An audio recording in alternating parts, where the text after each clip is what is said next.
आज सबसे पहले बात लोकसभा चुनाव की, जहां यूपी की दो हाई प्रोफाइल सीट अमेठी और रायबरेली से कौन कांग्रेस का उम्मीदवार बीजेपी को टक्कर देगा, ये साफ हो गया है। इन दोनों सीटों को लेकर कांग्रेस ने उम्मीदवारों के नाम तय कर लिए हैं। हाईकमान ने बड़ा बदलाव अमेठी को लेकर किया है। इस बार राहुल गांधी अमेठी से नहीं बल्कि रायबरेली से चुनाव लड़ रहे हैं। पिछली बार राहुल गांधी वायनाड के अलावा अमेठी से चुनावी मैदान में थे, लेकिन इस बार कांग्रेस ने अमेठी से किशोरी लाल शर्मा को उम्मीदवार घोषित किया है। दोनों नामों की लिस्ट कांग्रेस ने जारी कर दी है। राहुल गांधी अब तक अमेठी से चुनाव लड़ते हैं, लेकिन इस बार पार्टी ने उनकी सीट बदल दी है। इसी के साथ केएल शर्मा पहली बार चुनावी मैदान में होंगे।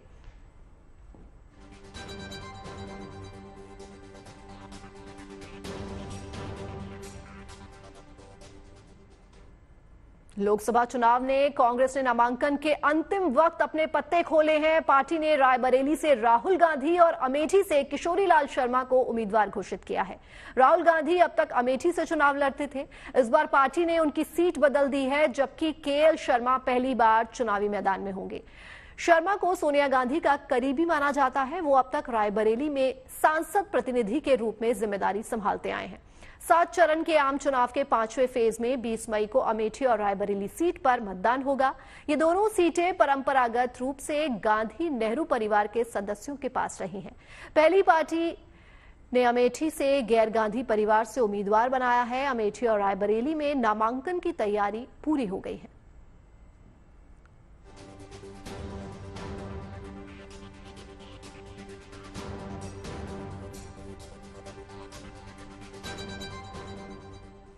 तो अमेठी से कांग्रेस के लिए केएल शर्मा के नाम की घोषणा के बाद प्रियंका गांधी अभी अमेठी पहुंची हैं, जहां वो रोड शो कर रही हैं। इस दौरान उन्होंने क्या कुछ कहा, आइए आपको सुनवाते हैं। आप सबको मालूम है कि किशोरी जी यहां से चुनाव लड़ेंगे। आप इनको मेरे ख्याल से आप शायद 35 या 40 सालों से जानते हैं। अमेठी की गली गली जानते हैं, गांव गांव जानते हैं, हर कार्यकर्ता को जानते हैं, पहचानते हैं और यहाँ की जो समस्याएं हैं, यहाँ की जो मुश्किलें हैं, उनको अच्छी तरह से जानते हैं। इन्होंने लगातार 40 सालों के लिए आपकी सेवा की है। मैंने खुद आंखों से देखा, मैं खुद यहाँ पे आपके साथ मैंने खुद काम किया और इस चुनाव में भी मैं इनके साथ कंधे से कंधा लगाकर चुनाव लड़वाएंगे और आपसे ये उम्मीद रखती हूँ, मैं आपसे ये उम्मीद रखती हूँ कि आप भी हमारे साथ कंधे से कंधा लगाकर इस चुनाव को लड़वाएंगे। हम अमेठी में एक बार फिर सच्चाई की राजनीति और सेवा की राजनीति वापस लाना चाहते हैं। मैं आज 3 तारीख है, 6 तारीख को मैं वापस रायबरेली आऊंगी। 6 तारीख को मैं वापस रायबरेली आऊंगी और तब से चुनाव के अंत तक आपके साथ और राहुल जी के लिए ये चुनाव लड़ेंगे। ये लोग चुनाव को धनबल पे लड़ते हैं, हम जनता के बल पर लड़ेंगे। हम ये चुनाव आपके लिए लड़ेंगे ताकि आपका विकास हो, ताकि आप आगे भुगी जी कैसे। तो अमेठी लोकसभा सीट से कांग्रेस पार्टी ने स्मृति ईरानी के सामने केएल शर्मा को उतारा है। दूसरी तरफ सोनिया गांधी की सीट रायबरेली से राहुल गांधी चुनाव लड़ रहे हैं। ऐसे में कौन है केएल शर्मा, जिस पर कांग्रेस को इतना भरोसा है? आइए ग्राफिक्स के माध्यम से जरा इसे समझते हैं। केएल शर्मा कांग्रेस की पूर्व अध्यक्ष सोनिया गांधी के विश्वास पात्र हैं।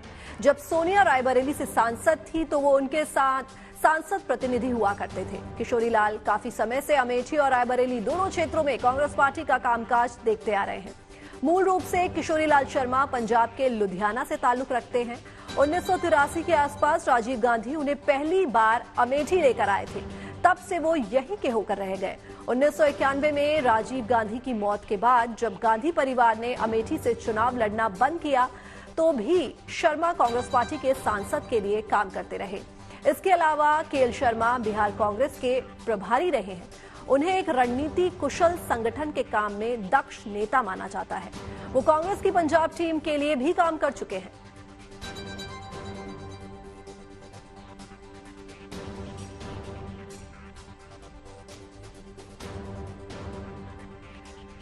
तो आज का दिन बेहद खास। कांग्रेस ने अपने सभी पत्ते खोल दिए हैं और अमेठी से केएल शर्मा जो हैं वो चुनाव लड़ेंगे। गांधी परिवार के बेहद करीबी माने जाते हैं केएल शर्मा। वो कहते हैं ना कि जंग में सब कुछ जायज है, किसी का टिकट कट सकता है तो किसी को टिकट मिल सकता है। कोई आरोप लगाकर जनता को अपनी ओर खींचता है तो कोई आरोप का जवाब देकर जनता का मन मोह लेता है। लेकिन जनता की अपनी गति है, वो जनार्दन है, वो सर्वोपरि है। यही सबसे बड़ा सच है। अब कब क्या कैसे करना है वो अच्छे से जानती है। कांग्रेस के स्पेयर पार्ट नेताजी को मैदान में उतारा गया है। नाम है केएल शर्मा, पूरा नाम किशोरी लाल शर्मा। अब आप पूछेंगे आपकी तारीफ, तो आप गांधी परिवार के या कहें कांग्रेस के नट बोल्ट हैं। जहां पार्टी का कोई कलपुर्जा ढीला नजर आता है, शर्मा जी का नट बोल्ट लगाकर उसे टाइट कर दिया जाता है। अरे भाई, आपको यकीन नहीं हो रहा तो शर्मा जी की तारीफ खुद शर्मा जी के मुखारबिंद से ही सुन लीजिए। संभालने रहता हूँ, ऐसा मत समझ लो कि मैं बहुत बड़ा हूँ। कांग्रेस के मैं एक नट जैसी मेरी हालात है। कल पुर्जा नहीं जैसे होता तो मैं भी उसमें। आप जैसे त्यागी, बलिदानी, महादानी नट बोल्ट्स की बहुत जरूरत होती है राजनीतिक पार्टी चलाने वालों को। लेकिन ये क्या, जब आपको ये कहा जा रहा है कि राहुल गांधी ने अपनी सीटी विरासत मतलब लोकसभा सीट वाली विरासत आपको सौंप दी है, तो आप कन्नी पर कन्नी क्यों काट रहे हैं?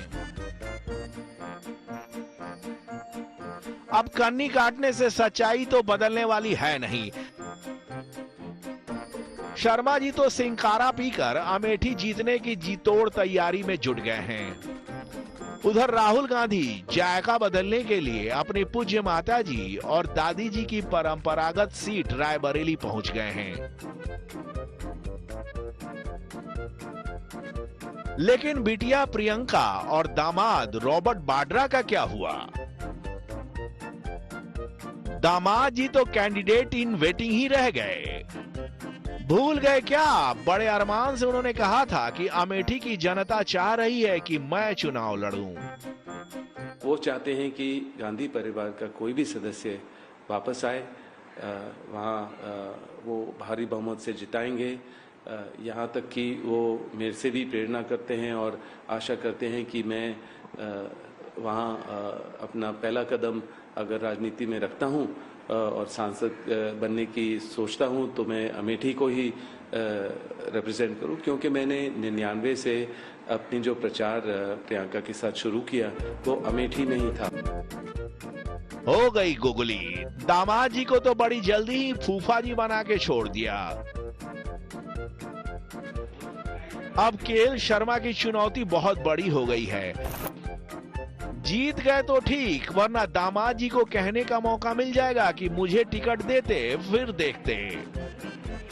खैर, चुनावी खेल में दामाद का फूफा बन जाना और फूफा का दामाद बन जाना तो लगा ही रहता है, लेकिन सबसे ज्यादा लगा रहता है नेताओं का बड़बोलापन। अब एमपी के महू पहुंचे बीजेपी नेता कैलाश विजयवर्गीय का अति आत्मविश्वास देख लीजिए। हमारे पोलिंग बूथ पे एक भी कांग्रेस को वोट नहीं मिले, ऐसे पोलिंग बूथ पे 25 लाख रुपए के विकास के काम कराऊंगा। मैं एक नारा वोट देकर जा रहा हूं। अरे कैलाश जी, वोट देना न देना जनता के हाथ में है, आप काहे को इतना लोड ले रहे हैं? खैर, लोड तो हिमाचल की मंडी लोकसभा सीट पर कुछ ज्यादा ही बढ़ गया है। एक तरफ महाराज विक्रमादित्य हैं तो दूसरी तरफ सिल्वर स्क्रीन की महारानी कंगना रनौत। अब इतने हैवीवेट मैदान में उतरेंगे तो हैवी बातें तो होंगी ही। खुद विक्रमादित्य की माताजी मैदान में बयानों के तलवार भांज रही हैं, पर इसी चक्कर में कंगना को कुछ ऐसा कह डाला कि सुनने वाले चुनावी मोड से निकलकर फिल्मी मोड में चले गए। तो लोगों को हमने भी छानी थी जी, हमने भी देखनी थी कैसी है वो हसीन परी। तो उसको देखने के लिए भी लोग जा रहे हैं, देखने के लिए जा रहे हैं, हमने भी देखनी क्या चीज है वो। अरे राम रे राम। अरे प्रतिभा जी, माना कि बेटे की साख दांव पर है, लेकिन इसके लिए क्या आप खुद को अक्षय कुमार और कंगना रनौत को रवीना टंडन मान बैठेंगी? ना ना ना ना ना, ये शोभा नहीं देता आपको। अब निकल ही गया जुबानी तीर, तो जरा कंगना की भी सुन लीजिए। प्रतिभा जी, जिनको मैं अपनी माता स्वरूप समझती हूँ, उन्होंने भी कल एक जगह कहा कि ये जो भीड़ कंगना को देखने के लिए उमड़ती है वो वोट नहीं देगी, वो मात्र ये देखने को आती है कि वो चीज क्या है। इस तरह की भाषा बोलना, और उनकी भी एक बेटी है, एक बेटी को इस तरह की भाषा कहना कि एक चीज मुंबई से आई है और उसको देखने के लिए लोग आते हैं, ये बहुत ही दुखजनक है और बहुत ही चिंताजनक है। कंगना एक बार चालू हो जाती हैं तो रुकती कहाँ हैं। पहले माताजी को घेरा, फिर तोप का मुंह बेटे की तरफ कर दिया।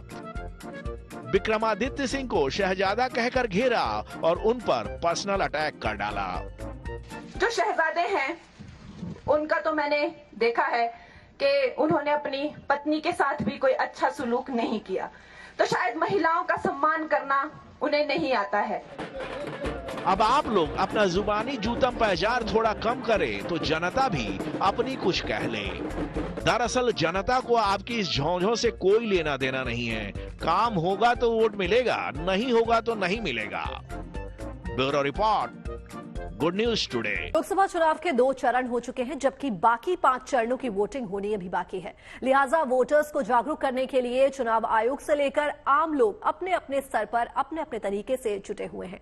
लखनऊ में जहां म्यूजिक के जरिए लोगों से वोट डालने की अपील की जा रही है, तो वहीं जम्मू कश्मीर के बारामूला में तांगा रैली निकालकर जागरूकता अभियान चलाया गया। सभी करो वोट वोट वोट वोट, सभी करो vote vote vote vote. Lucknow के एक छोटे से बंद कमरे में की जा रही सुर साधना एक कोशिश है मतदाताओं को जागरूक करने की। मतदान करो मतदान करो मतदान करो। एक मुहिम है लोकतंत्र के महाउत्सव में भागीदारी बढ़ाने की। मतदान करो मतदान करो मतदान करो। एक प्रयास है वोटर्स को अपने वोट की ताकत का एहसास कराने की। अपने अधिकारों के लिए प्रस्थान करो। तन्मय ड्रम सर्कल ने वोटर टर्नआउट बढ़ाने के लिए म्यूजिक का सहारा लिया है। वोट वोट, सभी करो वोट वोट। जाने माने ड्रमर तन्मय मुखर्जी ने अपने म्यूजिक बैंड के साथ मिलकर एक गाना तैयार किया है, जिसका पैगाम है वोट करो, मतदान के लिए प्रस्थान करो। जनजाति को ये सोच देना है, सभी करो वोट वोट, सभी करो वोट वोट। सभी करो वोट, ये अपील की जा रही है। लोकतंत्र का महाउत्सव चल रहा है और इस महाउत्सव की तैयारी सिर्फ चुनावी मैदान में ही नहीं है, बल्कि म्यूजिक स्टूडियोज में भी है। यहाँ हम देख रहे हैं तन्मय ड्रम सर्कल के जो म्यूजिशियंस हैं, जो सिंगर्स हैं, वो भी तैयारी कर रहे हैं, लेकिन उनकी तैयारी इस बात को लेकर के है कि लोग वोट जरूर डालें। तन्मय मुखर्जी, सभी करो वोट वोट, ये कहने की जरूरत क्यों पड़ी? कैसे आपने सोचा और कैसे तैयारी की? एक्चुअली हमारा जो इंडिया है इतना बड़ा डेमोक्रेटिक कंट्री है और ये दुख की बात होती है कि लोग अपने घर से निकलते नहीं है वोटिंग के लिए। तो हमारा एक संगीत के माध्यम से हमने सोचा कि यूथ को और हमारे जितने भी हिंदुस्तान के लोग हैं उनको हम प्रेरित करें और उनको बताएं कि आप ये इस दिन जरूर वोट डालने जाएं। तो म्यूजिक एक सबसे अच्छा माध्यम है और हमने ये गाना अपने स्टाइल में कंपोज किया है ताकि हर दिल को वह छुए और लोग अपने घरों से इस वोटिंग के लिए आगे बढ़े। अपने अधिकारों के लिए प्रस्थान करो। एक तरफ गाने के जरिए वोटर्स से वोट डालने की अपील की जाएगी, तो दूसरी ओर फर्स्ट टाइम वोटर जो कि युवा हैं, उन्हें उनकी पसंद के मुताबिक रैप के जरिए अपने मताधिकार का इस्तेमाल करने के लिए प्रेरित किया जाएगा। हमने एक फ्यूजन किया है और यही है उम्मीद कि इस लोगों को सुने और अपने घर से निकल के वोटिंग करें। तो हम माध्यम से अपने रैप के माध्यम से लोगों को ये मैसेज अब नेक्स्ट आपके लिए। अब नहीं बैठा आ रहा है वोटिंग का दिन, सारी मन की गंदगी इन द डस्टबिन।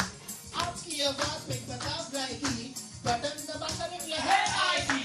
देश के लिए चुनो सही उम्मीदवार, मत रहो अनजान, वोटिंग आपका अधिकार। एक साथ मिलके अब बूढ़े और जवान सभी चाहे वोटिंग वोट करें मतदान।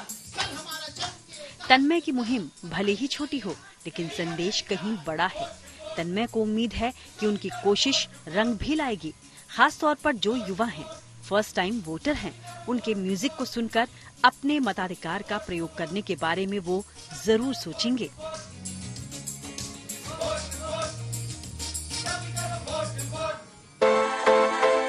आम चुनाव में मतदाताओं की भागीदारी बढ़ाने के लिए चुनाव आयोग भी पूरी शिद्दत के साथ जुटा है। इसी सिलसिले में उत्तरी कश्मीर के बारामूला में चुनाव आयोग की तरफ से अनोखी तांगा रैली आयोजित की गई, जिसमें पूरे जोश और उत्साह से तांगे वालों ने हिस्सा लिया। कि हमारी कोई पूछताछ नहीं करता था। आज हमें पता चला कि आज के दिन हम सब लोगों, सब टांगे वाले हैं, हम इधर 10-15 टांगे वाले हैं, इनको बुलाया इधर से, हमें बहुत खुशी हो रही है। पहले से कोई हमें पूछताछ नहीं आज पता चला है कि हमें भी कुछ वैल्यू है। हाँ सर। तो क्या किया यहाँ पे आपने? हमने बस यही है, तो ये इलेक्शन मुहिम शुरू हो गई, तो इसलिए हम भी आई है। हमने जिसे आपने बोली ये बुलाई और तहसीलदार साहब ने बुलाई। तो इससे पहले कभी आपने ये किया? नहीं, कभी नहीं किया, कभी नहीं, आज तक कभी नहीं। हमें बहुत साल में टांगे चला गई। वोटर टर्नआउट बढ़ाने की चुनाव आयोग की इस मुहिम में बड़ी संख्या में युवाओं और स्कूली बच्चों ने भी भाग लिया। Vote for hope, vote for change के प्ले कार्ड लिए ये बच्चे वोट फॉर बेटर इंडिया का संदेश देते नजर आए। इस इवेंट का मकसद लोगों में मतदान के लिए जागरूकता बढ़ाना है, ताकि ज्यादा से ज्यादा लोग वोट डालकर अपने लोकतांत्रिक अधिकार का प्रयोग करें। लखनऊ से शिल्पी सेन और बारामूला से अशरफ वानी के साथ bureau report, good news today. और उधर प्रधानमंत्री नरेंद्र मोदी ने पश्चिम बंगाल के बर्धमान में राहुल गांधी के रायबरेली आने पर चुटकी ली। प्रधानमंत्री मोदी ने कहा कि राहुल गांधी अब वायनाड में हार के डर से रायबरेली पहुंचे।